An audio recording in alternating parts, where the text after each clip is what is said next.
Ini kameranya mana ya?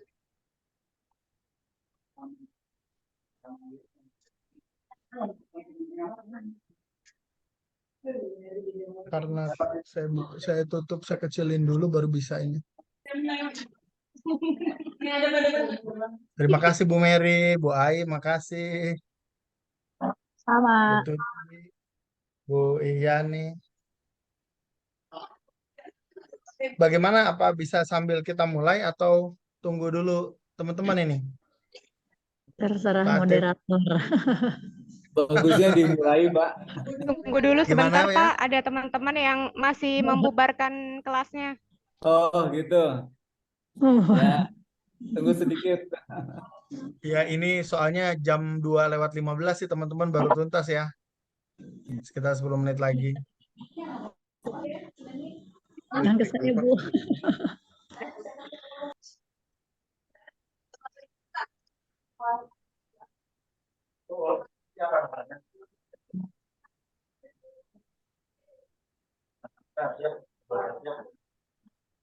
Berarti saya langsung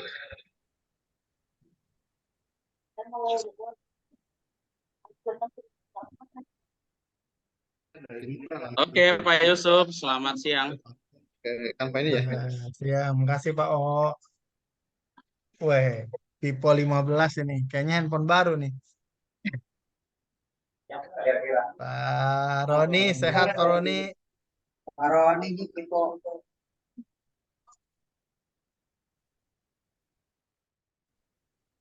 Mister, Komjen mana Komjen?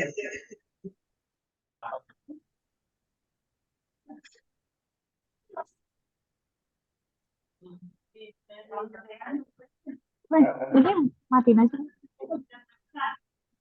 kameranya. Ada Zoom, Mas Lama. Saya bisa pakai browser. Lama kesana ya? Berapa lama? Baru 18%. Maka, Kalau bagus ya kalau saya. kalau pakai ini bisa nggak nih? Pakai handphone saya yang dari depan.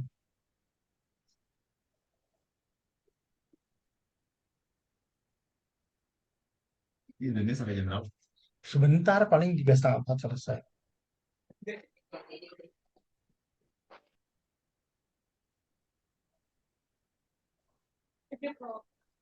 Nah, apa? Suara saya terdengar nggak ya? Dengar-dengar, Bu. Oke.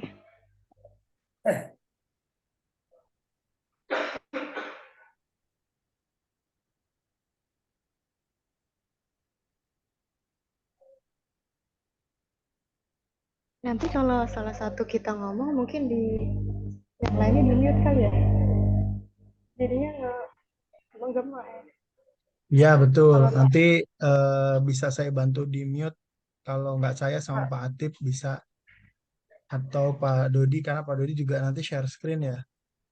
Saya kasih akses co-host dulu.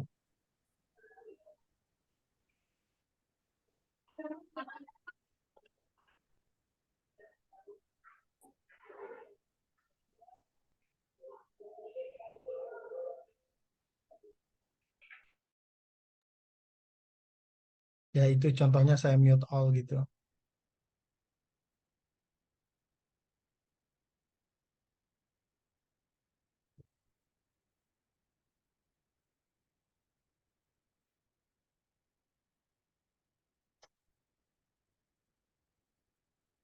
Udah ada nih Bu. Iya, udah masuk ya. Bu Tuti udah masuk. Pak Edi udah masuk. Pak Edi, makasih.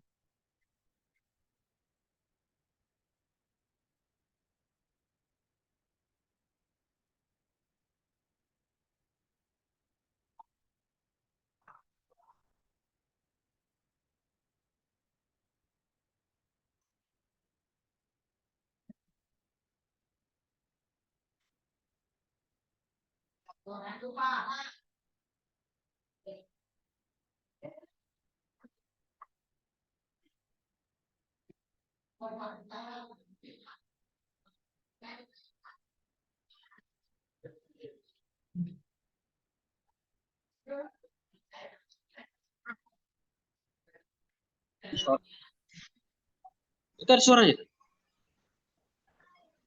Ada Pak, ada Pak, masuk Pak. Ada tuh. Tapi saya nggak ada mukanya. Menurut saya juga. Ini. Hah? Hah? Ini saya juga nggak. Saya nggak ada suaranya. Ini bapak ini. Ini nih yang ini. Nah ini. Ini. Ada Pak, jelas Oh, suaranya di- Pak Edi jelas. Oh. Ah, itu dia tuh. Oh, ikut coy. Pak Edi ngopi. Pak Edi ganteng amat Pak Edi. Oh, ketawa Pak Bos. Ketawa Pak Bos. Sip. Ah, mantap Mister. Lagi Zoom. Sore juga kita ada Zoom lagi jam 4. Yang dari LKS. Oh, ada lagi. Ada jam 4. Jam 4. Halo Pak Edi. Halo Pak Edi. Hai, Bu Nani. Enggak ini. Aduh. Oh, Mister ada suaranya? Ada. Halo. Tes. Tes Pak Edi. Masuk Mister. Maklum ini lagi setting Pak Edi. Iya. Biasanya otomatis Mister. Maklum ini hatinya hati segala Pak Edi. Ayo Mister. Masuk. Baru ada kali ini yang- biar kita dipakai untuk itu. Oh, saya mah sering. Sampai kiap HP yang sudah panas-panas. Kayak kedengeran. Mungkin 3 menit lagi barangkali ya Ayah, mohon izin ditunggu teman-teman yang belum bergabung. Kita Silakan, mangga.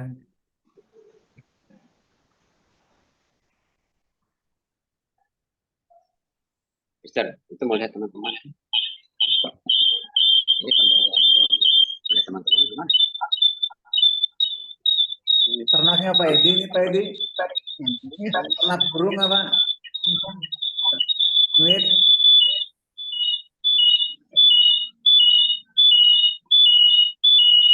Berisik. Usuk. Itu tuh. Oh, deh, Pak. Oh, deh. Tes. Tes. Ini saya juga 16 Oktober. Konsepnya. Itu nongol. Enggak, ini di setting dari sana. Oh. Iya kan?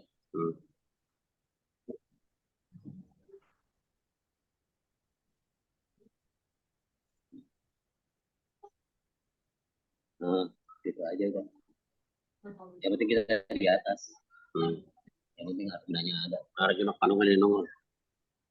coba Pak Atip silakan diuji coba itu share screen sambil nunggu teman-teman ini Pak. Pak Atip duluan kan Suaranya lu. yang share screen. Tadi saya share screen sudah ya. Ayo Zoom meeting juga jam 4 mana?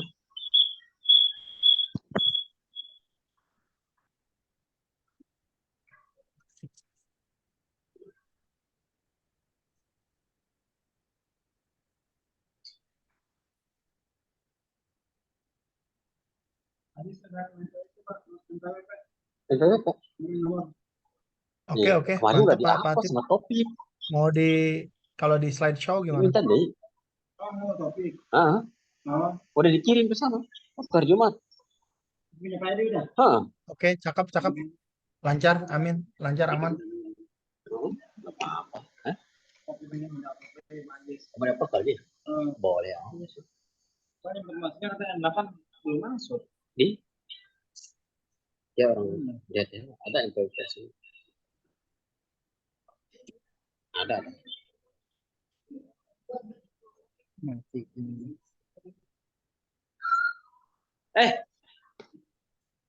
Pak Edi mau nanya informasi gimana? Oh, dia upload lagi ke itu ke dia. Biodata kan, biodata data, data penduduk.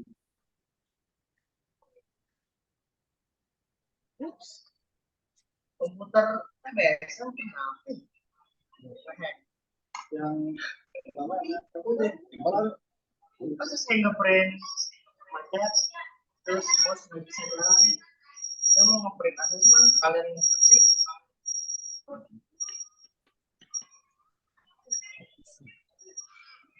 Kemarin itu udah di itu semua oke.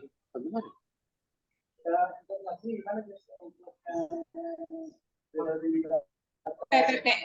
PPT saya.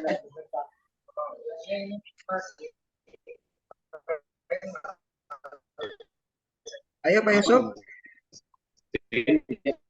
Boleh Di di off dulu Pak Arif. udah. Share-nya di off dulu. Bang. Udah.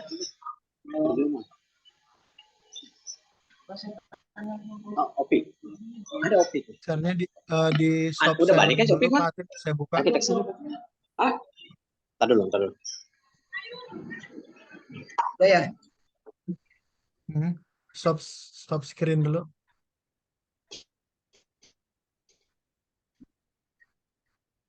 Oke, baik Ayah izin untuk dibuka Bapak Ibu. Karena sudah 14.17 kita mulai kegiatan kita pada siang hari ini. Bismillahirrahmanirrahim. Assalamualaikum warahmatullahi wabarakatuh. Waalaikumsalam warahmatullahi wabarakatuh. Puji syukur mari sama-sama kita panjatkan kehadirat Allah Subhanahu wa taala karena pada kesempatan kali ini kita bisa berkumpul dalam rangka diseminasi budaya positif yang merupakan bagian dari tugas aksi nyata kami teman-teman calon guru penggerak dari SMK Negeri 8 Kabupaten Tangerang. Pertama-tama mari sama-sama kita panjatkan puji syukur kehadirat Allah Subhanahu wa taala karena kita semua masih diberikan kesehatan. Tak lupa sholawat dan salam tak lupa senantiasa kita limpah curahkan kepada junjungan kita baginda Nabi besar Muhammad Shallallahu Alaihi Wasallam yang sama-sama kita hormati Bapak Kepala SMK Negeri 8 Kabupaten Tangerang, Bapak Dr. Haji Kamsono MPD, yang lebih kerap kita panggil dengan ayah gitu. Semoga senantiasa diberikan kesehatan. Bapak dan Ibu guru SMK Negeri 8 Kabupaten Tangerang yang bersedia dan berkenan hadir pada pertemuan tatap maya ini, juga teman-teman peserta CGP dari Pak Atip, Pak Dodi, dan Bu Andin. Untuk mempersingkat waktu, kiranya mari sama-sama kita buka agenda kita pada kesempatan kali ini dengan ucapan Al-Basmalah. Bismillahirrahmanirrahim. Baik, selanjutnya prakata atau keynote speaker yang akan disampaikan oleh Kepala Sekolah kita, Bapak Dr. Haji Kamsono MPD. Kepada Ayah, waktu kami silahkan. Mohon izin bagi Bapak dan Ibu bisa mute untuk fokus. Ayah, monggo Ayah. Terima kasih Pak Ustadz Yusuf. Kedengaran suara saya Pak? Jelas ya, jelas. Jelas, Bagus. Pak. Jelas ya. Bismillahirrahmanirrahim. Assalamualaikum warahmatullahi wabarakatuh. Waalaikumsalam. Waalaikumsalam warahmatullahi wabarakatuh. Bismillahirrahmanirrahim. Allahu somad lam yalid wa lam yulad wa lam yakul lahu kufuwan ahad. Asyhadu an la ilaha illallah wa asyhadu anna Muhammadar Rasulullah. Allahumma shalli wa sallim ala sayyidina Muhammad wa ala ali sayyidina Muhammad.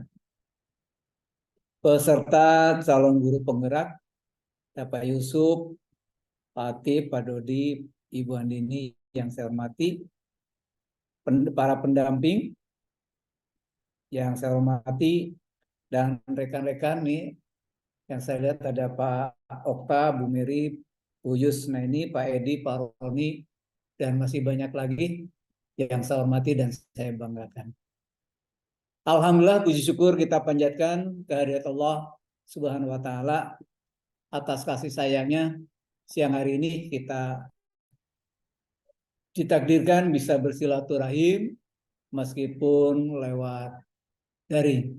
Salawat dan salam kita sanjungkan pada junjungan kita Nabi besar Muhammad Sallallahu Alaihi Wasallam, pada keluarganya, sahabatnya, dan mudah-mudahan kepada kita semuanya yang selalu mengharapkan syafaatnya di yaumil qiyamah. Amin ya rabbal alamin.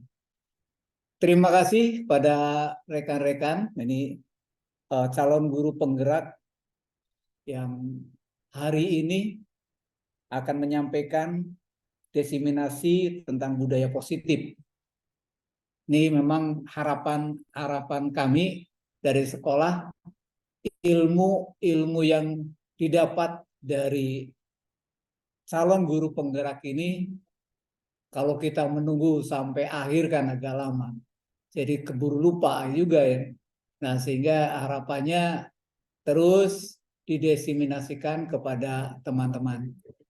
Alhamdulillah, karena calon guru penggerak ini, teman-teman yang sekarang ini 4 orang, ini harus disyukuri karena kesempatan ini ya agak perjalanannya panjang, agak sulit, tidak semua orang punya nasib yang sama, ini terpilih ini untuk menjadi calon guru penggerak.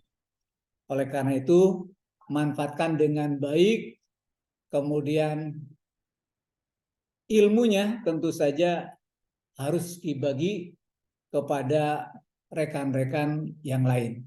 Baik pada sesama rekan di sekolah kita yang tercinta, SMK 8, dan juga kepada anak-anak kita tentu saja.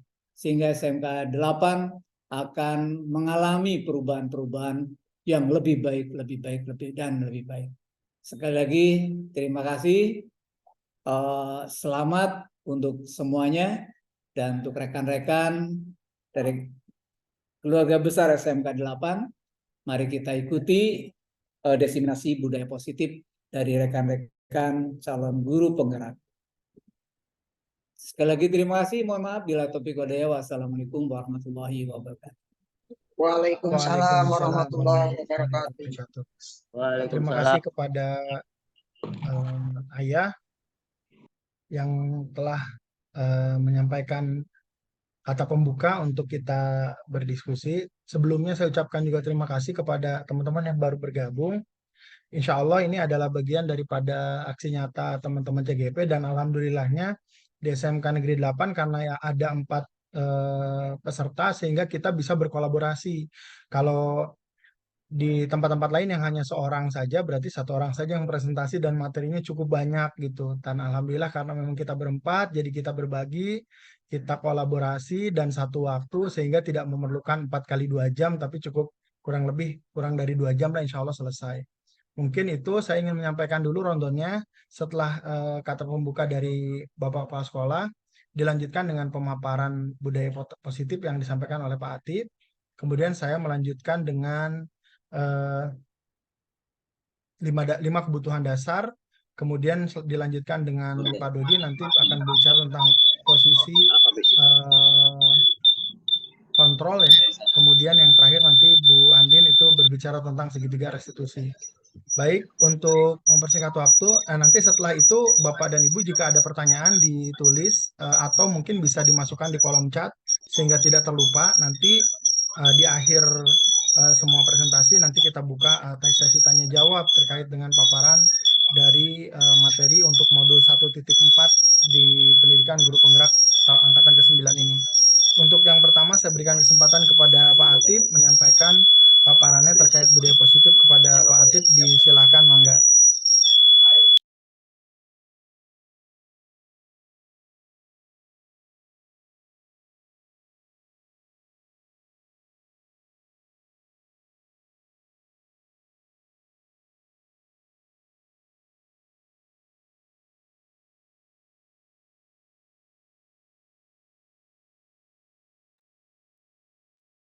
Baik, terima kasih Pak Yusuf atas waktu yang diberikan.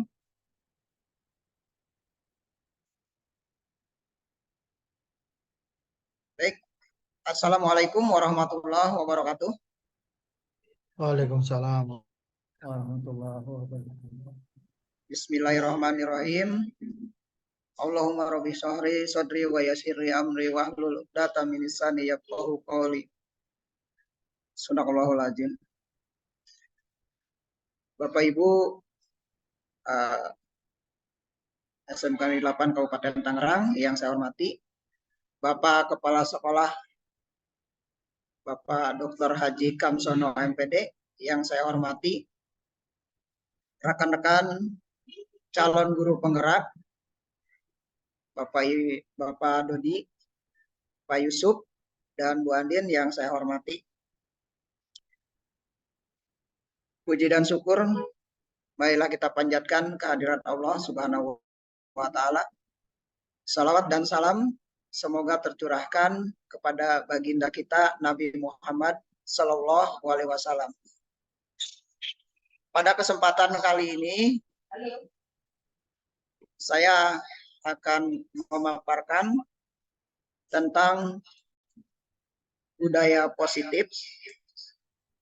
Tentunya budaya positif yang diciptakan di sekolah atau di kelas di SMK Negeri 8 Kabupaten Tangerang. Bapak Ibu yang saya hormati, apa itu budaya positif? Di sini budaya positif merupakan perwujudan dari nilai-nilai keyakinan universal. Jadi tentu ini adalah sebuah perwujudan dari sikap, kemudian perilaku, dan juga tutur kata. Kita ciptakan budaya positif ini di SMK Negeri 8 Kabupaten Tangerang supaya warga sekolah menjadi aman, nyaman, dan tentram, terutama dalam kegiatan pembelajaran.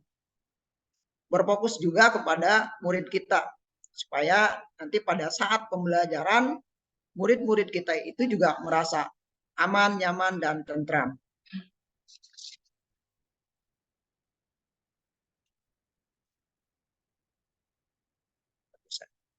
Oke. Baik Bapak Ibu, ada budaya positif meliputi 6 hal, yaitu pertama, perubahan paradigma stimulus, konsep disiplin positif, keyakinan kelas atau sekolah, pemenuhan 5 kebutuhan manusia, 5 posisi kontrol, segitiga restitusi. Di mana di sini perubahan paradigma stimulus, yaitu Punten Pak Atip. Ya. Pak Atip, punten, udah share screen? Belum kayaknya. Sudah. Belum muncul Pak Belum Atip. muncul ya? Punten.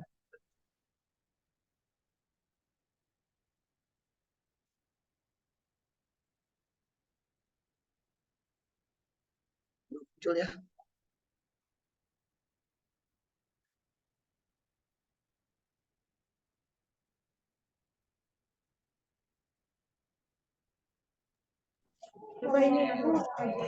Semangat Pak Atip, semangat. Belum. Sudah ada. Sudah muncul. Sudah ada. Di itu Pak, di slideshow. Udah muncul. Nggak ada ya? Maaf, tadi nggak.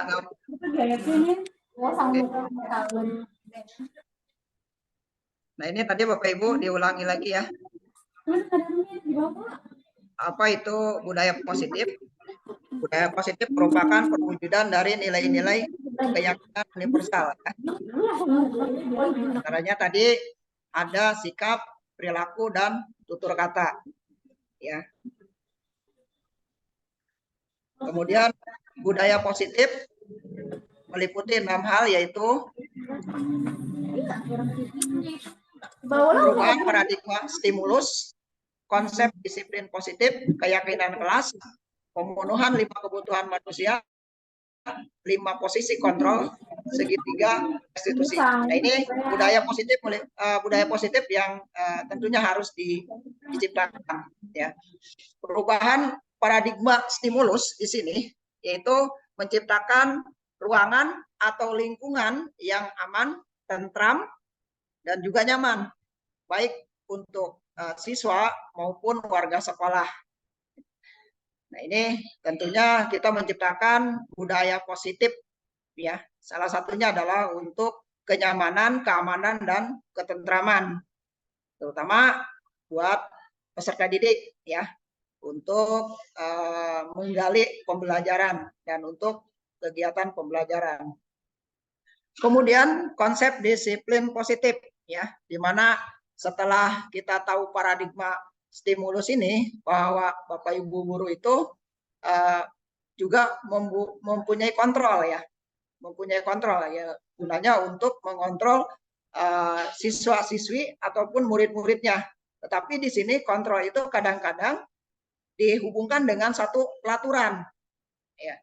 Pelaturan yang dibuat biasanya itu berbentuk dibuat untuk siswa saja, ya, atau hanya satu arah. Siswa sebagai pelaku, kita yang membuat aturan tersebut. Nah, itu biasanya kesepakatannya hanya satu saja atau tidak sepakat dengan siswa. Ya. Nah, untuk konsep disiplin ini tentu harus ada motivasi dulu ya. Motivasi itu ada dua hal, yaitu motivasi intrinsik dan ekstrinsik ya, gitu. Nah, motivasi di sini itu biasanya ada 3 alasan untuk macam-macam motivasi. Yang pertama adalah untuk menghindari ketidaknyamanan atau hukuman, yang kedua untuk mendapatkan imbalan atau penghargaan dari orang lain, yang ketiga untuk menjadikan orang yang mereka inginkan dan menghargai diri sendiri dengan nilai-nilai yang mereka percaya. Ya, tentu motivasi itu ada yang secara intrinsik, ada yang secara ekstrinsik ya. Itu intrinsik itu berasal dari dirinya sendiri.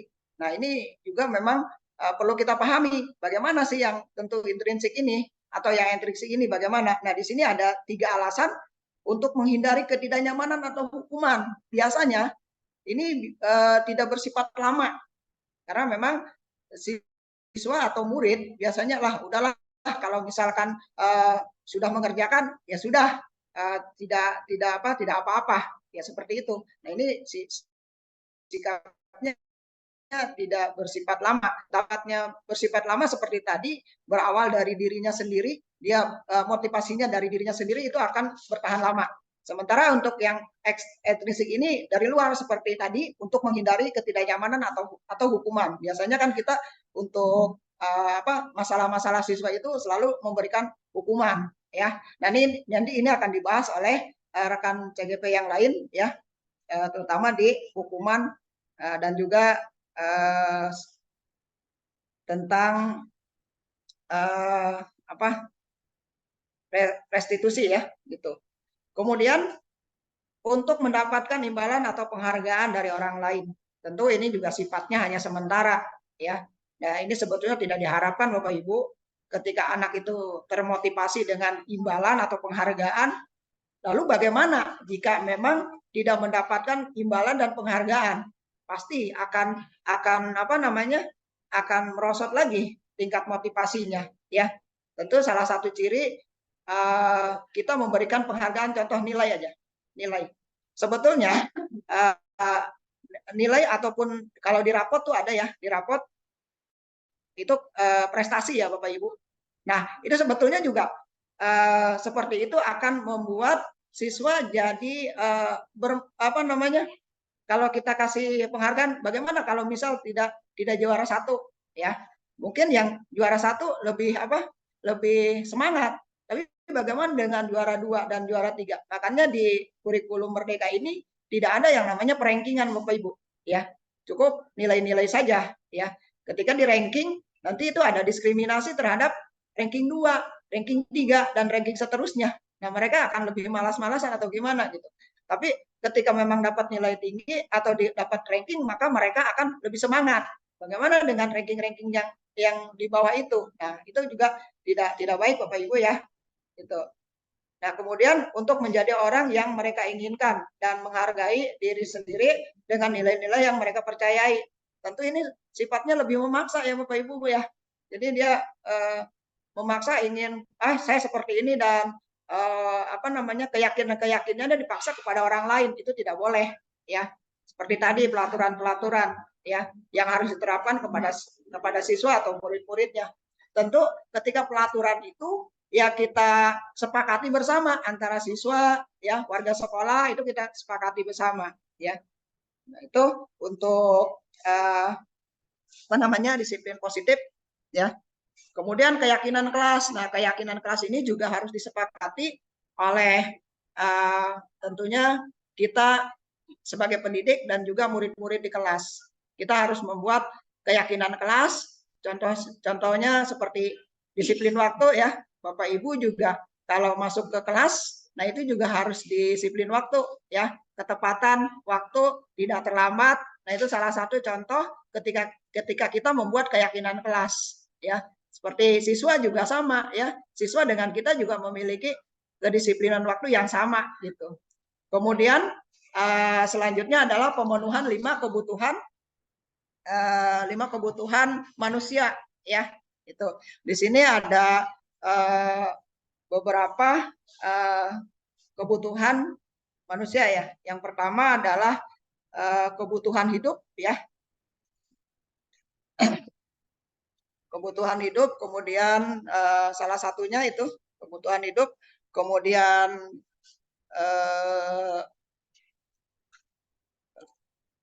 bentar.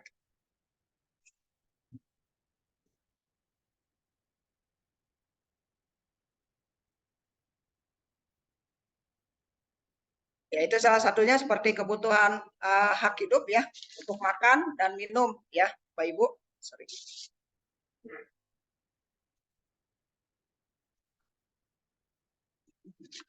Nah, kemudian ada 5 posisi kontrol segitiga restitusi ya, yang nanti akan dibahas oleh rekan-rekan CGP yang lain ya, Bapak Ibu. Saya lebih cepat ya. Gitu. Supaya nanti kebagian waktunya. Nah, ini adalah budaya positif yang meliputi 6 hal tadi ya. Terus budaya positif itu ya kita lakukan bersama-sama dengan siswa, kemudian warga sekolah ya. Salah satunya ya mungkin kita berpikiran positif ya buat Bapak Ibu semuanya, teman-teman semuanya. Ada juga yang mungkin ada yang tadi yang saya sebutkan, sikap ya. Salah satunya disiplin waktu, kemudian juga perilaku ya, tanggung jawab ya, kemudian tutur kata yang baik dan sopan.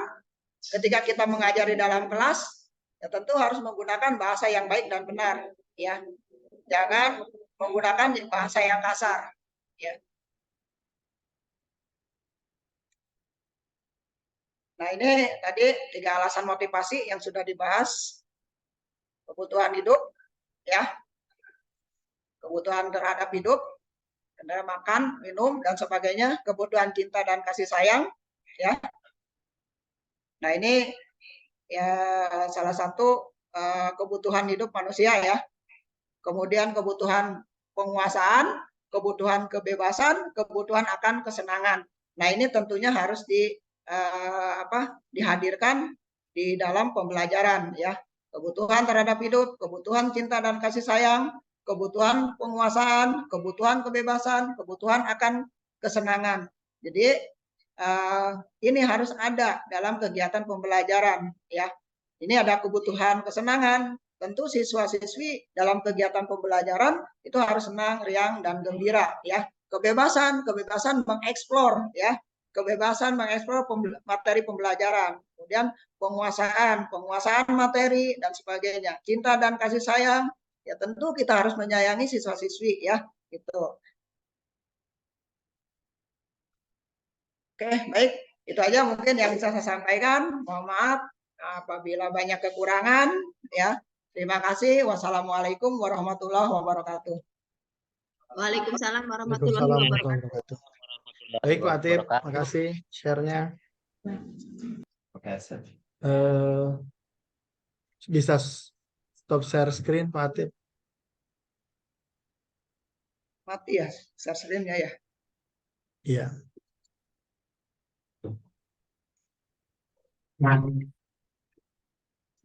Baik Bapak Ibu sambil nunggu Pak Atip, saya izin pantun dulu siang-siang biar nggak serius-serius benar. Boleh minta cakepnya Bapak Ibu? Siap. Kita ikut Zoom siang ini. Cakep. Cikini ke gondang dia. Kita lanjut deseminasi dengan hati yang senang dan bahagia. Bapak Ibu, saya lanjutkan. Saya lanjutkan share screen-nya. Sudah tampak ya?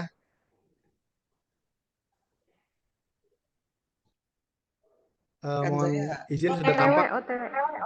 Sudah Acak-acak. sudah ada share-nya sudah muncul ya, Pak Atip?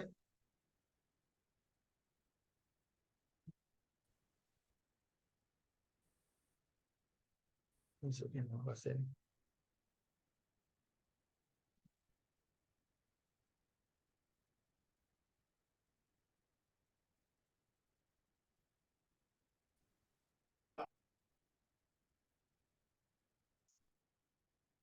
Halo? Belum, Oh ya, Pak Yusuf. sinyal nih kayaknya. Saya lanjut ya, Bapak Ibu. Tadi sudah sempat disenggol sedikit sama Pak Atip terkait dengan 5 kebutuhan dasar manusia yang disampaikan oleh Dr. William Glasser.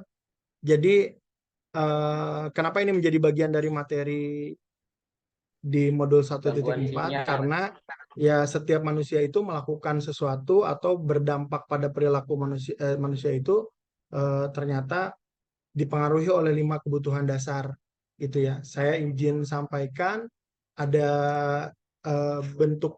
bentuknya seperti ini begitu ya, di mana bulat di tengah itu adalah kebutuhan dasar paling utama, yaitu adalah bertahan hidup atau yang kita sebut dengan survival. Jadi kebutuhan manusia akan kesehatan, rumah, makanan, kebutuhan biologis untuk reproduksi gitu kan, kebutuhan itu adalah semuanya untuk memenuhi aspek rasa aman, dan ini adalah kebutuhan secara fisiologis, jadi secara fisik gitu ya, kebutuhan bertahan hidup.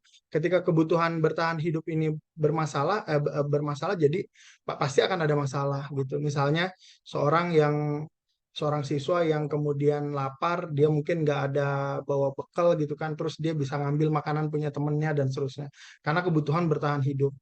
Nah, kemudian kebutuhan yang kedua adalah kebutuhan cinta dan kasih sayang gitu ya, kasih sayang dan rasa diterima.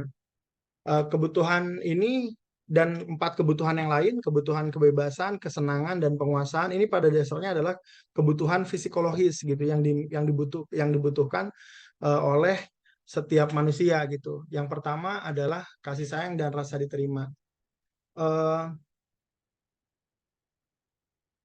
Kebutuhan untuk disayangi dan diterima meliputi kebutuhan akan hubungan dengan koneksi sosial, kebutuhan untuk memberi dan menerima kasih sayang, merasa menjadi bagian dari suatu kelompok. Nah, kebutuhan ini juga meliputi keinginan untuk tetap terhubung dengan orang lain, seperti teman, keluarga, pasangan hidup, teman kerja, binatang peliharaan, dan juga kelompok di mana ia tergabung.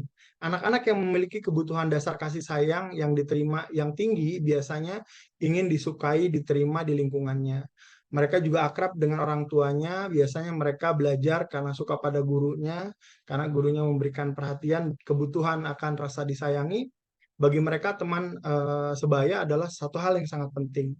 Mereka juga biasanya mampu dan hobi bekerja dalam kelompok. Kemudian yang kedua adalah kebutuhan penguasaan.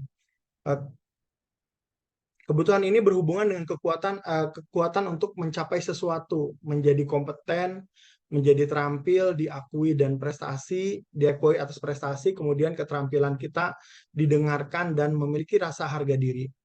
Meliputi untuk dianggap bahagia, dianggap berharga, membuat perbedaan, bisa membuat pencapaian, dihormati, dan keinginan untuk meninggalkan pengaruh. Nah, jadi anak-anak yang memiliki kebutuhan dasar penguasaan tinggi biasanya selalu ingin menjadi pemimpin. Mereka juga mengamati sebelum mencoba hal yang baru dan merasa kecewa bila melakukan kesalahan. Mereka juga biasanya rapi dan sistematik dan selalu mencapai yang terbaik gitu. Itu contoh kebutuhan penguasaan atau kebutuhan diakui. Kemudian berikutnya adalah kebutuhan tentang kebebasan gitu ya. Nah, kebutuhan untuk bebas ini adalah kebutuhan terkait dengan kemandirian, otonomi, memiliki pilihan-pilihan, mengembalikan arah hidup seseorang gitu, biar dan anak yang memiliki kebutuhan kebebasan yang tinggi biasanya menginginkan pilihan. Dia tidak dipatok pada satu pilihan kamu begini gitu, tidak, tapi dia ingin diberikan pilihan begitu. Mereka perlu banyak bergerak, suka mencoba-coba, tidak terlalu terpengaruh pada orang lain, dan senang mencoba hal yang baru dan menarik. Ini adalah kebutuhan kebebasan yang dimiliki oleh setiap manusia. Kemudian kebutuhan yang terakhir, yang keempat, yang kelima ya, berikutnya adalah kebutuhan kesenangan. Kebutuhan kesenangan adalah kebutuhan untuk mencari kesenangan, bermain, tertawa. Bayangkan hidup tanpa kenikmatan apapun gitu, betapa menyedihkan. Glasser menghubungkan kebutuhan akan kesenangan dengan belajar. Semua hewan dengan tingkat intelijensi tinggi, anjing, lumba-lumba, primata, dan lain-lain, itu bermain. Saat mereka bermain, mereka mempelajari keterampilan hidup yang penting. Manusia pun tidak berbeda.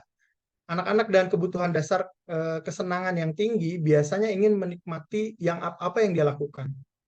Mereka juga bisa berkonsentrasi tinggi saat mengerjakan hal yang disenangi. Mereka juga suka permainan dan mengkoleksi barang, suka bergurau, suka melucu, menggemaskan. Bahkan saat mereka bertingkah laku buruk, mereka masih bisa terlihat lucu. Nah, sehingga kebutuhan akan kesenangan atau funny ini juga menjadi salah satu kebutuhan hidup. Nah, yang menarik adalah bahwa ketika kebutuhan-kebutuhan ini tidak bisa terpenuhi, maka masalah akan muncul gitu.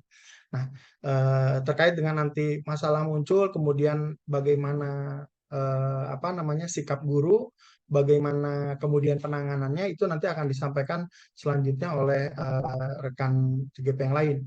Untuk mengingat 5 kebutuhan hidup ini, ada satu kalimat yang disampaikan ini dari diskusi teman-teman kelompok di kelas saya kebetulan. Jadi ngapalin tadi ya, bertahan hidup, kasih sayang, kebebasan, kesenangan, dan penguasaan ini dirangkai dalam sebuah kalimat dengan sebagai berikut gitu ya.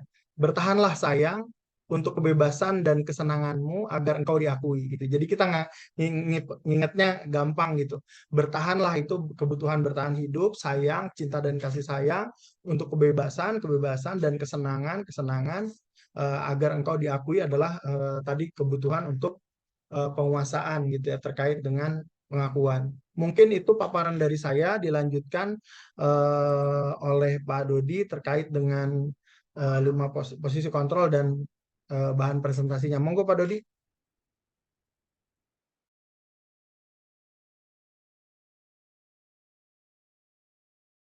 Mic-nya dibuka dulu Pak Dodi.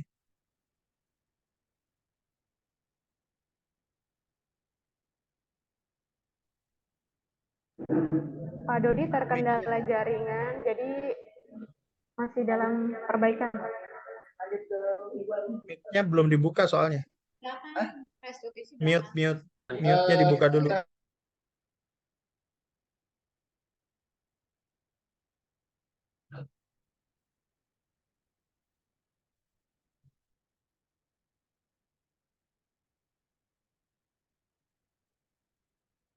Bisa Pak Dodi?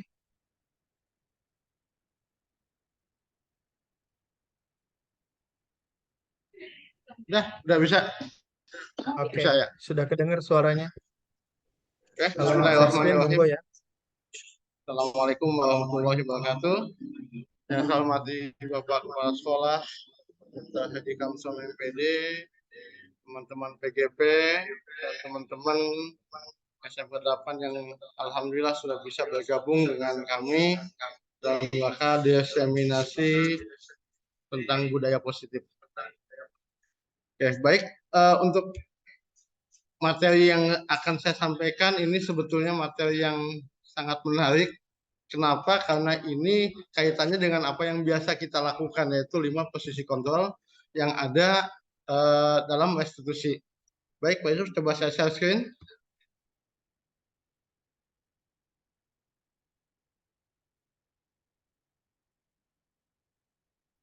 Bisa, Pak ya? Oke.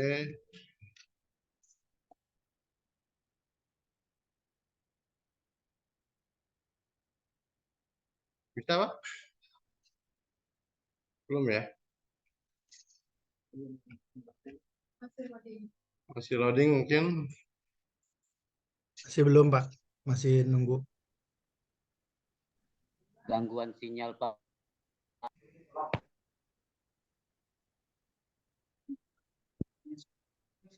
Baik, karena masih loading, mungkin saya sampaikan saja bahwa oh ini sudah kayaknya. Oke, sudah. Saya mau ini gimana ya? Sebentar. Nah,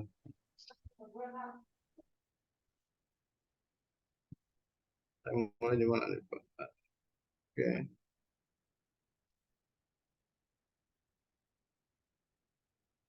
Agak loading.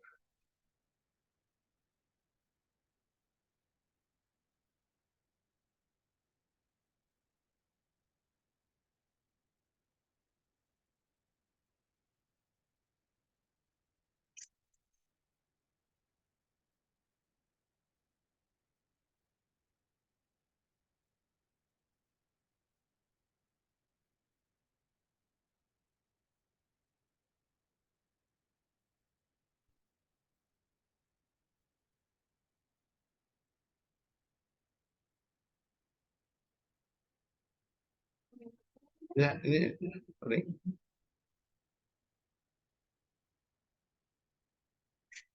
Ya. Lanjut Pak Dodi, lanjut. Sebentar ini agak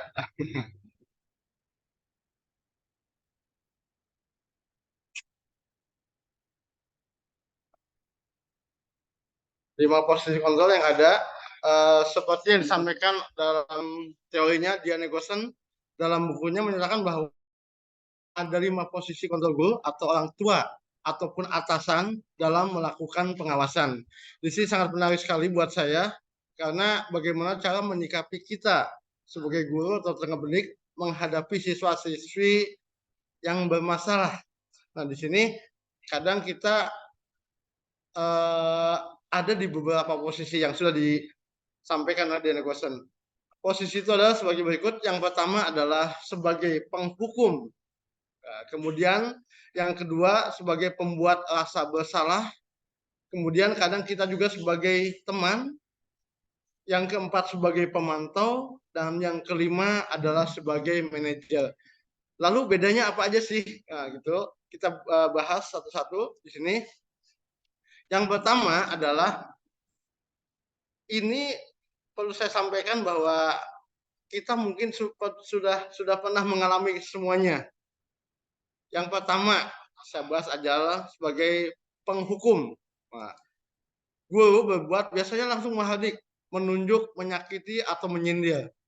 Ketika ada anak ada masalah, telat atau misalkan anak tidak mengerjakan PR, langsung dihukum. Kamu misalkan bermasalah tidak mengerjakan PR saya, silakan push up atau 5 kali keliling lapangan.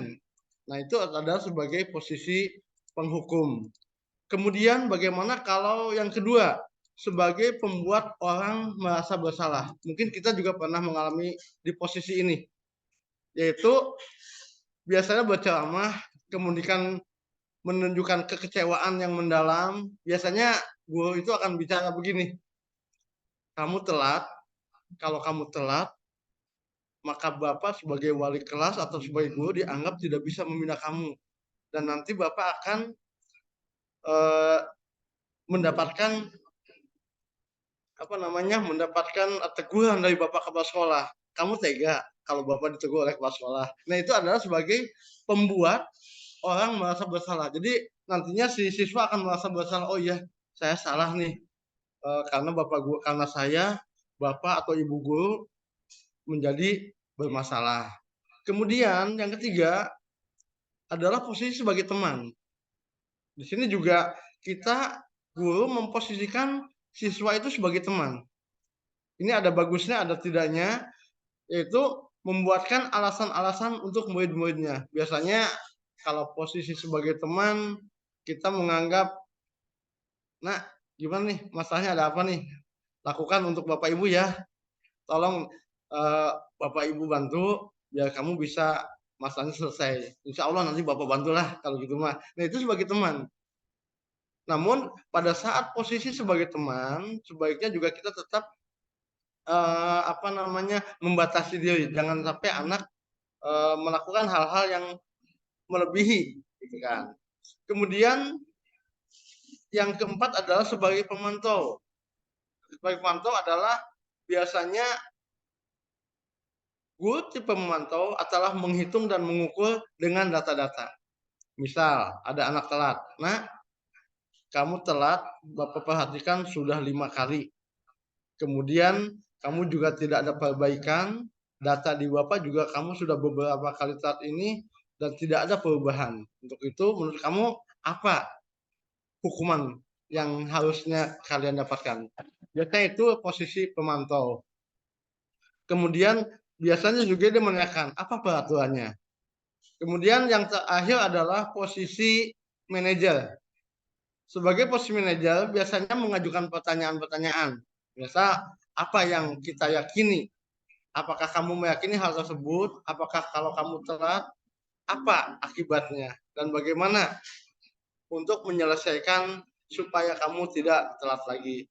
Nah, dari sini perlu saya sampaikan bahwa hasil dari 5 posisi tersebut adalah jika sebagai posisi penghukum, maka anak ujung-ujungnya adalah akan memberontak, mendendam, dan menyalahkan orang lain. Dia akan memberontak, mendendam pada guru yang memberikan hukuman. Awas ya, suatu saat nanti saya akan hajar nih, atau saya tungguin. Nah, itu yang sangat berbahaya kalau kita sebagai posisi penghukum. Kemudian, sebagai pembuat orang merasa bersalah, maka hasilnya adalah siswa akan menyembunyikan sesuatu atau menyangkut hal-hal yang lain.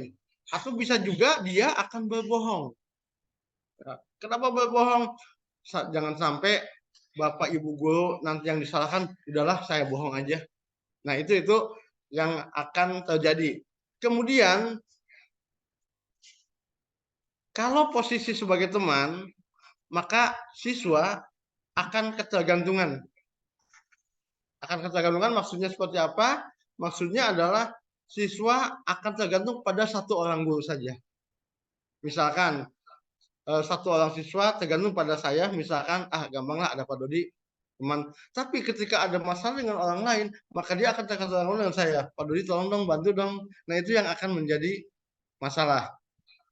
Kemudian selanjutnya adalah kalau di posisi teman yang berbahaya lagi, ketika guru yang dianggap temannya tidak ada, maka dia akan kelimpungan untuk mencari perlindungan dengan yang lain. Kemudian selanjutnya adalah sebagai posisi pemantau. Untuk posisi pemantau biasanya akan menyesuaikan bila diawasi. Jadi kalau diawasi terus dia akan baik. Tetapi ketika dia tidak diawasi, maka dia akan kembali kepada tabiat yang awal. Namun ketika ada posisi manajer, manajer di sini kita akan menguatkan watak dan karakternya. Jadi tidak menyalahkan, namun di posisi manajer ini berusaha berdiskusi sehingga siswa akan menyadari apa kesalahannya, keyakinan apa, dan kesepakatan apa yang sudah dilanggar, dan insya Allah akan memperbaiki apa yang menjadi kesalahan dari siswa tersebut.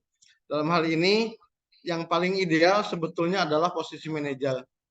Namun, kita juga pernah mengalami, mungkin saya pribadi pernah mengalami sebagai penghukum, sebagai pembuat orang merasa bersalah, sebagai teman, sebagai pemantau, sebagai manajer. Mudah-mudahan kita semakin lama semakin bisa untuk memposisikan sebagai manajer pada saat ada anak yang bermasalah. Mungkin itu saja yang bisa saya sampaikan, kurang lebih mohon maaf. Terima kasih atas atensinya. Assalamualaikum warahmatullahi wabarakatuh. Waalaikumsalam warahmatullahi wabarakatuh. Wabarakatuh. Pak Dod di off share screen-nya Pak Dod. Yap. Dilanjut sama Bu Andin ya. Baik, terima kasih. Alhamdulillahirrahmanirrahim. Bismillahirrahmanirrahim. Rabbi shrahli sodri wa yassirli amri wahlul 'uqdatam min lisani yafqahu qawli.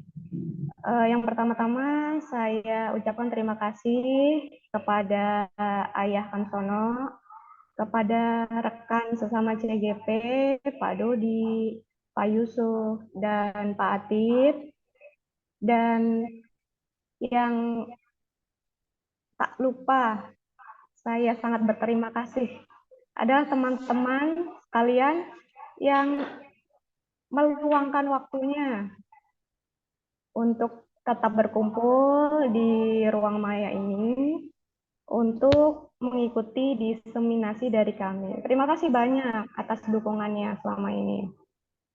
Nah, saya yang terakhir nih akan sharing ya.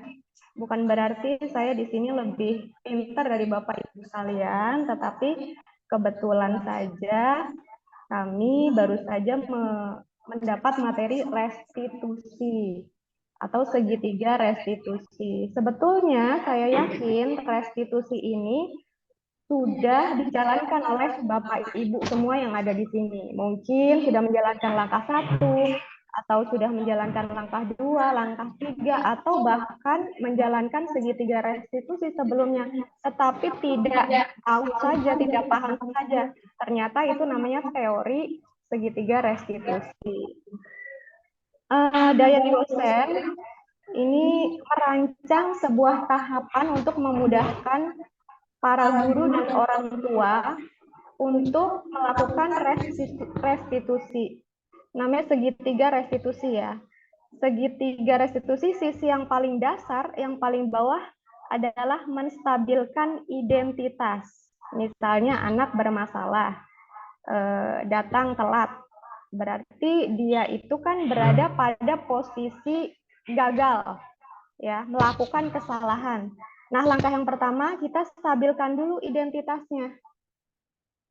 Artinya kita harus sadar sebagai guru, dan kita juga menyadarkan murid bahwa tidak ada manusia yang sempurna. Kita semua pasti pernah melakukan kesalahan. Nah, kemudian langkah yang kedua, sisi yang kedua, tadi yang paling dasar adalah menstabilkan identitas ya. Yang kedua adalah validasi tindakan yang salah. Artinya, kenapa dia berbuat salah? Kenapa murid kita melakukan kesalahan atau pelanggaran? Pasti ada alasannya. Begitu juga kita sebagai guru. Tadi sudah dijelaskan oleh Pak Dodi tentang kebutuhan, oleh Pak Yusuf ya, tentang kebutuhan manusia. Nah, ternyata mungkin kenapa dia melakukan hal seperti itu? Dia pasti ada alasan yang menurut dia baik. Begitu. Jadi teorinya adalah semua yang manusia lakukan pasti ada alasannya, dan kenapa dia memilih hal itu pasti dia punya alasan yang menurut dia benar. Nah, yang terakhir menanyakan keyakinan. Nah, ini yang paling penting sebetulnya di segitiga restitusi. Kita bangkitkan motivasi internalnya. Berikutnya.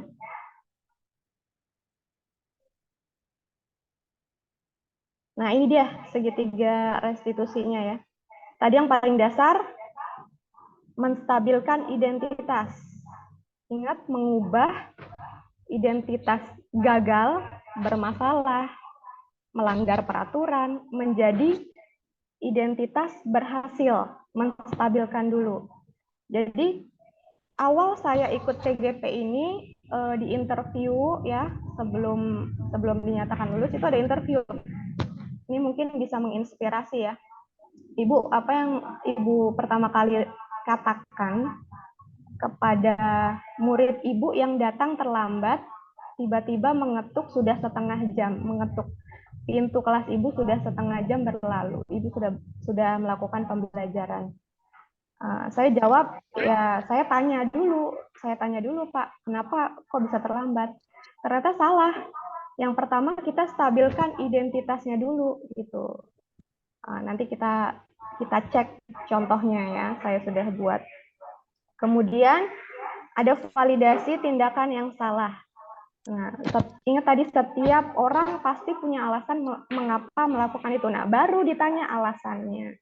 Yang terakhir, menggali motivasi intrinsik, keyakinan apa atau nilai-nilai apa yang dipegang teguh oleh murid tersebut, itu yang kita tanyakan, itu yang kita gali. Ya, berikutnya. Berikutnya ini adalah prinsip-prinsip menstabilkan identitas. Jadi membuat kesalahan itu adalah bagian dari proses pembelajaran. Itu yang harus kita yakini. Jadi kalau anak berbuat salah, jangan dulu diomelin. Ternyata dari membuat kesalahan itu kan anak belajar. Kemudian prinsipnya menggeser identitas murid tadi yang sudah saya sebutkan dari identitas gagal ke identitas sukses. Anak yang terlambat itu pasti sudah deg-degan duluan gitu ya. Mau masuk itu juga udah nervous duluan, ntar diapain ya sama gurunya. Itu dia udah punya -1 kalau istilah saya. Orang yang terlambat tuh udah -1, berangkatnya tuh udah nggak start dari 0 gitu. Nah, kita kembalikan dulu ke identitas suksesnya. Murid yang bertingkah laku tidak pantas atau menarik diri itu biasanya mengalami identitas gagal. Nah, kalau kita langsung kritik, kamu sih kemarin telat, sekarang telat. Nah, posisinya masih gagal aja dia. Jadi nanti motivasi besok untuk besok melakukan keterlambatan lagi itu lebih besar. Intinya jangan mengkritik murid yang sedang merasa gagal dulu. Itu emang perlu kebiasaan, perlu latihan. Itu saya juga masih belajar, rasanya pengennya ngomel-ngomel aja kalau ada anak membuat kesalahan atau melanggar peraturan. Contoh variasi kalimat yang bisa kita lontarkan kepada murid nih. Iya, nggak apa-apa, membuat kesalahan itu sesuatu yang wajar. Manusia emang nggak ada yang sempurna. Kita bisa memperbaiki masalah ini. Nah, ibu tidak menanyakan kesalahan siapa. Itu biasanya anak-anak salah dia bu, gara-gara dia bu. Nah, mari kita lebih fokus bagaimana memperbaiki masalah ini. Tinggalkan aja mau siapa yang salah gitu. Nah, apakah saat ini kamu telah menjadi orang yang baik untuk dirimu sendiri? Nah, itu untuk menstabilkan identitas dia. Berikutnya, sisi yang kedua,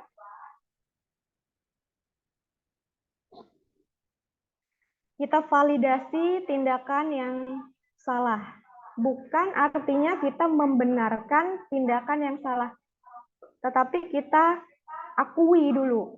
Oh iya benar terjadi, oh iya itu valid. Nah prinsipnya setiap perilaku, apapun itu mau perilaku yang positif, perilaku yang negatif, itu berupaya memenuhi suatu kebutuhan tertentu, kebutuhan murid itu. Nah, guru yang telah memahami teori kontrol ini bergeser dari pemikiran stimulus respon, kita kasih stimulus, pasti nanti responnya begini, itu akan cenderung mengenali tujuan dari murid dan jadi tahu gitu, oh ternyata murid ini melakukan hal itu karena dia butuh sesuatu. Dia ada kebutuhan yang tadi disebutkan itu kebutuhan dasarnya itu belum terpenuhi. Misalnya anak yang tidur-tiduran di kelas, itu kebutuhan akan fisiknya, kebutuhan dasarnya belum terpenuhi karena semalam begadang aja, ya kan? Jadi kita paham. Kemudian pernyataan atau pertanyaan bisa disampaikan dengan nada suara tidak menghakimi atau memojokkan. Nah, ini biasanya saya suka gitu sih, suka menghakimi murid ya. Belum Pak contoh variasi kalimat yang sisi kedua tadi. Coba saya bacakan dulu.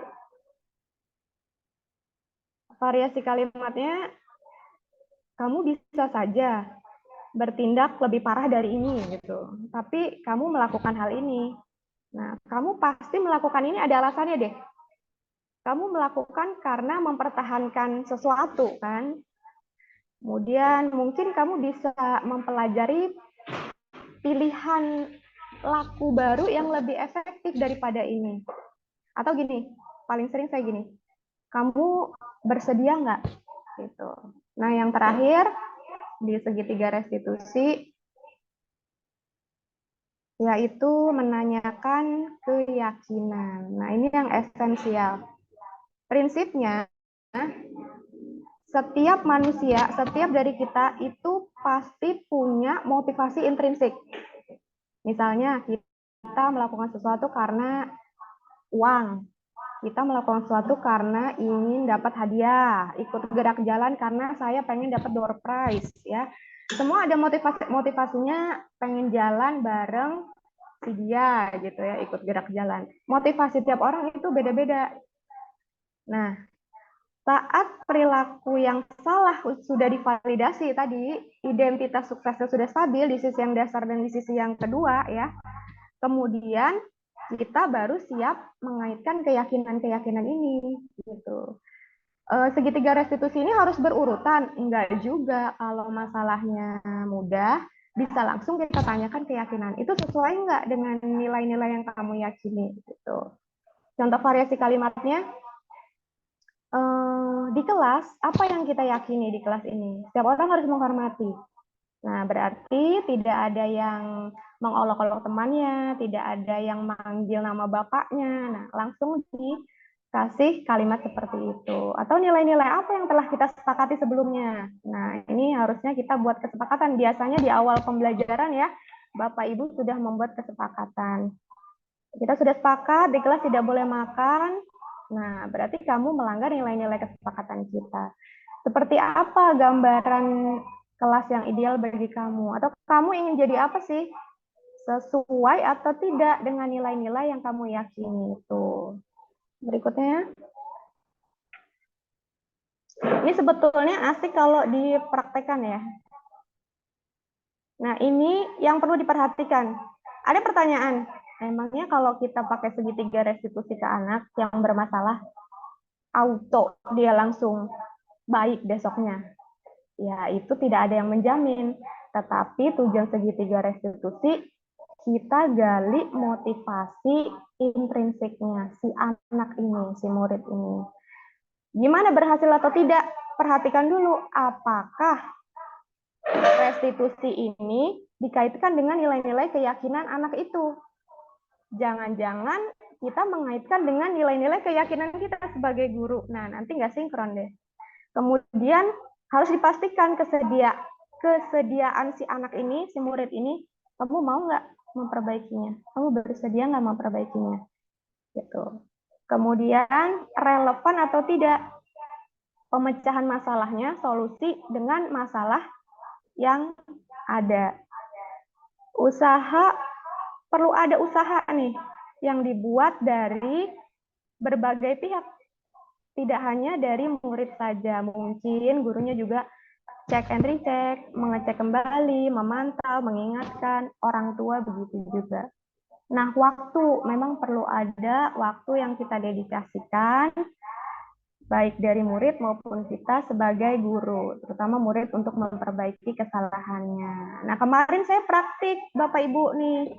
Berikutnya saya buat skenario-nya ya. Ada di slide terakhir. Nih. Mulia ini kebetulan sudah lebih dari 3 kali datang terlambat. Akhirnya saya panggil. Mul, Ibu dapat surat cinta lagi nih dari Provos nih. Katanya kamu terlambat ya tadi pagi. Ya Bu, saya kesiangan. Oh, kesiangan. Ibu juga pernah sih kesiangan. Nah, manusia itu kadang ada luputnya dan hilafnya. Ibu juga sering sih kesiangan. Pasti kamu punya alasan. Nah, ini kalimat-kalimat yang tadi udah kita bahas ya, Bapak Ibu. Nah, karena saya mengantar adik saya dulu, Bu. Adik juga kesiangan.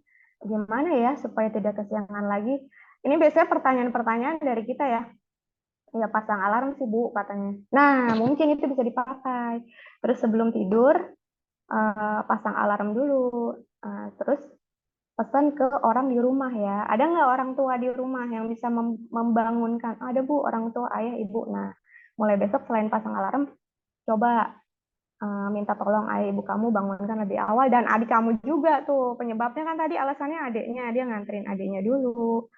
Terus ini dia nih yang menanyakan keyakinan. Kebetulan alhamdulillah saya dengar dari Bunda Latif. Katanya si Mulianya mau jadi polisi. Mul, kamu katanya cita-citanya jadi polisi ya? Iya Bu. kira-kira supaya jadi polisi itu nilai-nilai apa ya yang harus dipegang teguh? Ya, polisi disiplin, kesehatan. Dia sih jawabnya kesehatan, kerapihan, disiplin, kesehatan, kerapihan gitu ya. Kemudian saya edit dikit. Kira-kira kalau kamu terlambat terus seperti ini, sudah sesuai belum dengan nilai-nilai kedisiplinan? Belum, Bu. Nah, kan katanya mau jadi polisi, itu intrinsik dia, bukan saya yang mau jadi polisi ya. Nah, lalu apa kamu mau berusaha untuk meningkatkannya? Ini nih dia, kalimat yang saya underscore, yang saya garis bawah, itu bagian-bagian dari tahapan-tahapan segitiga restitusi tadi. Ya Bu, saya akan berusaha. Yang nggak tahu itu apakah dia di bibir saja ataukah besok dia akan terlambat lagi. Tapi setelah saya restitusi 3 hari ini belum terlambat sih 3 hari ya. Tuh, semoga ke depannya tidak lagi. Begitu, cukup sekian dari saya. Terima kasih. Mohon maaf apabila ada kesalahan kurang dan lebihnya. Mohon maaf. Saya kembalikan lagi kepada Pak Yusuf. Iya, terima kasih Bu Andin. Baik, Bapak dan Ibu, demikian pemaparan yang disampaikan oleh teman-teman dari peserta CGP. Barangkali ada yang ingin bertanya atau yang ingin berdiskusi, memberikan masukan tambahan, saya silahkan. Mungkin 2 orang dulu ya, sesi 1. Atau 1 orang dulu nggak apa-apa. Yang berkenan bisa raise hand boleh. Atau langsung buka mic bisa ya.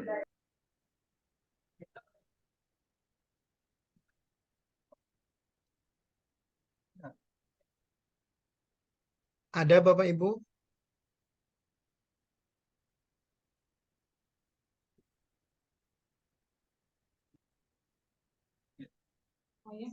Oh, mangga. Bu Ai, silakan Bu Ai. Ya, terima kasih Pak Yusuf. Semangat selalu untuk teman-teman CGP, Pak Yusuf, Pak Dodi, Pak Ati, Bu Andin. Menarik sekali ya materi yang disampaikan Bapak Ibu CGP semua. Yang ingin saya tanyakan, yang tadi segitiga restitusi, di mana karakter peserta didik kita itu sangat beragam sekali.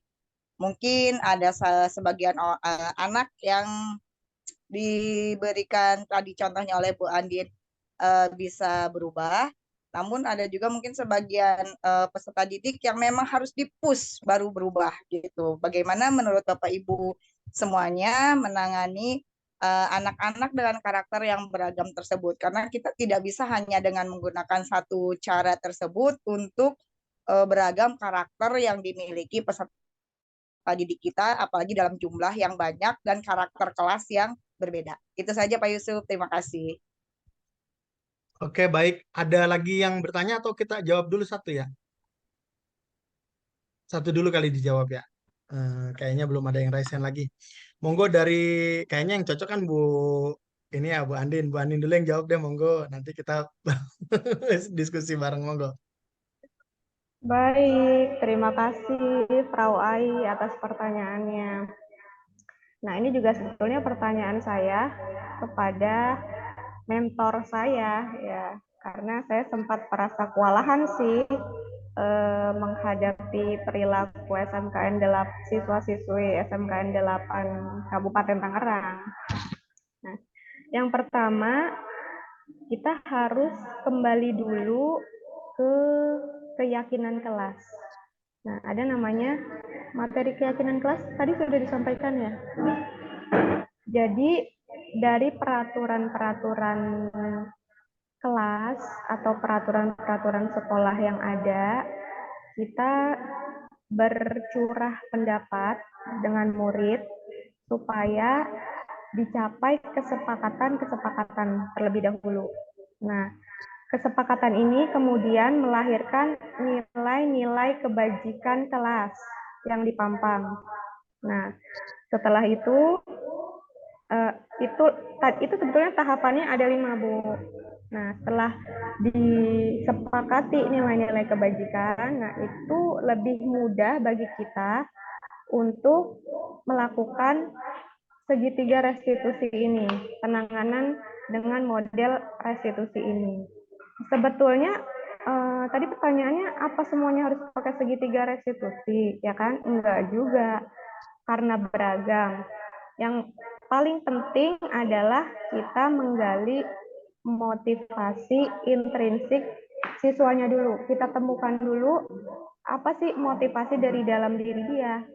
Karena kalau peraturan atau tata tertib sekolah itu yang buat adalah sekolah. Nah, itu masalahnya. Jadi bukan dibuat dari murid. Nah, itu. Segitiga restitusi efektif, sangat efektif menurut saya dilakukan kalau sudah ada keyakinan kelas, kalau sudah dibentuk nilai-nilai kebajikan yang disepakati bersama. Demikian jawaban dari saya, Bu Ai. Mungkin teman-teman yang lain ada yang membantu. Berarti dibutuhkan komitmen dan konsisten yang tinggi ya. Betul, betul. Yang pertama dan utama adalah kesepakatan kelas yang melahirkan nilai-nilai kebajikan yang disepakati. Jadi nilai-nilai kebajikan itu biasanya nggak banyak kayak peraturan, tapi sangat mendasar. Misalnya tertib dan teratur. Itu sudah mewakili bahwa tidak boleh meletakkan tumbler di sepanjang jendela kelas. Mengutamakan kebersihan. Berarti sudah menjalankan piket, wajib piket, kemudian membersihkan kelas, bertanggung jawab terhadap kerapihan kelas, gitu. Jadi dirumuskan nilai-nilai kebajikannya. Oke, terima kasih Bu Andin pencerahannya. Ya, sama-sama. Ya, baik. Ada tambahan Pak Dodi, Pak Atip? Betul ya, setuju saya apa namanya ada komitmen dulu, baru memang konsistensi gitu ya Bu Ai. Dan memang ketika menghadapi anak-anak yang berbeda kondisinya tadi, kita bisa tadi dengan yang disampaikan Pak Dodi tuh dari penghukum, pembuat rasa bersalah, kemudian teman, kemudian pemantau. Kalau pemantau tuh lebih kepada aturannya apa? Kira-kira kalau aturan kayak gini sanksinya apa? Nah, biasanya anak-anak dengan kondisi yang rada itu segala macam tuh dibalikin ke pemantau sebetulnya yang paling enak. Tapi ada beberapa juga anak-anak yang memang tadi kayak yang apa mereka itu apa susah gitu ya. Maka ada waktunya juga penghukum gitu. Mau tidak mau ada apa namanya ada tindakan hukuman juga yang diberikan gitu. Jadi nggak kaku sih kalau saya lihat di ini. Cuman yang paling penting target dari segitiga restitusi ini terutama adalah bagaimana si anak dia itu apa namanya menyadari kesalahannya, kemudian dia tahu dirinya harus seperti apa, bukan kata guru harus begini, tapi dia bisa menyimpulkan dia tak harus bagaimana.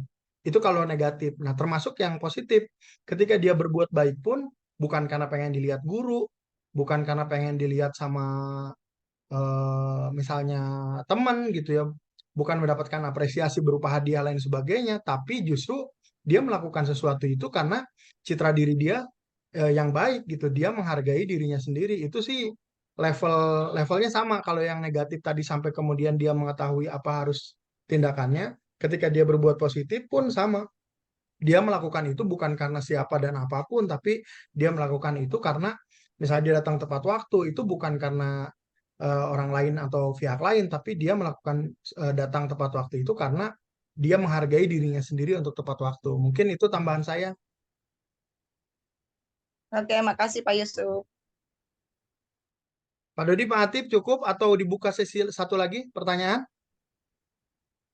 Buka sesi lagi aja, Pak. Tambah lagi. Ada lagi Bapak dan Ibu yang ingin bertanya, monggo. Mungkin kita bisa sharing.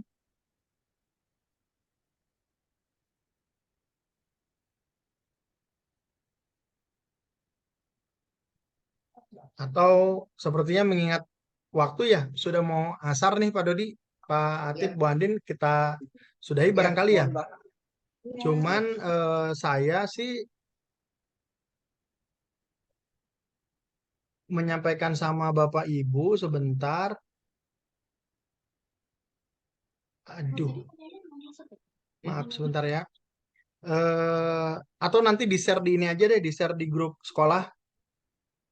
Insya Allah ada isian Google Form Bapak dan Ibu untuk umpan balik apa dari pertemuan kita hari ini. Sekaligus itu juga digunakan untuk absen yang hadir Bapak Ibu memberikan masukan ataupun juga umpan balik yang nanti disampaikan di grup sekolah nanti oleh Pak Dodi barangkali.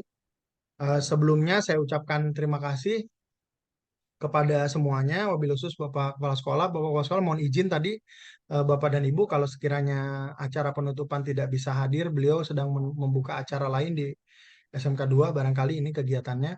Saya ucapkan terima kasih kepada teman-teman CGP, wabil khusus juga Bapak dan Ibu guru semua yang sudah hadir memberikan supportnya. Terima kasih, semoga menjadi amal jariah buat kita dan semoga apa yang kami sampaikan kita sama-sama coba bisa kembangkan di sekolah kita, insya Allah. Mungkin dari saya mewakili teman-teman itu terima kasih banyak. Kita akhiri dengan ucapan hamdalah. Alhamdulillahirrabbilalamin. Saya tutup. Wassalamualaikum warahmatullahi wabarakatuh. Makasih Ibu Bapak semuanya. Kita ambil foto dulu. Oh iya betul boleh. Ambil foto dulu. Sama-sama belum dipoto, Pak. Belum dong. Pak on cam dulu Ya, on cam. minta tolong. Gayanya Oh, tuh, baik. gayanya gaya Pak Denny boleh nih tuh. Kameranya. Ini gaya Pak Denny tuh. Yang mau ikut foto monggo. Iya, Silakan Pak di Denny. foto ya Bu. Kayaknya gimana? Ini. Gayanya gini gayanya. Gayanya aduh, mantep dah. Yang ambil foto siapa? Screen. Silakan mengambil Atif. foto ya Pak Atif. Tiga, 1, 2, Saya main lagi. Kelihatannya.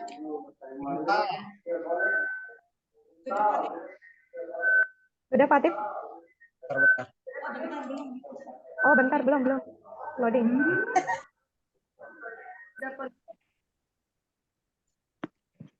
Gimana sih share screen? Silakan Pak Atif. Sudah. Makasih Bu Mary ya, Bu Ai semuanya, Pak Ibnu yang masih bertahan. Sudah berkurang terus. Terima Tadi kasih sempat ya 27. teman-teman. Terima kasih Yumna ikutan. Terima kasih semuanya Pak Ibnu, Pak Denny. Wah, itu siapa itu Bu Mary di belakangnya ada Dede. Dede makasih udah ikutan. Ya, makasih ya Bapak Ibu, saya tutup, saya record. Makasih. Assalamualaikum. Yumna loke-loke belakang. Yumna loke.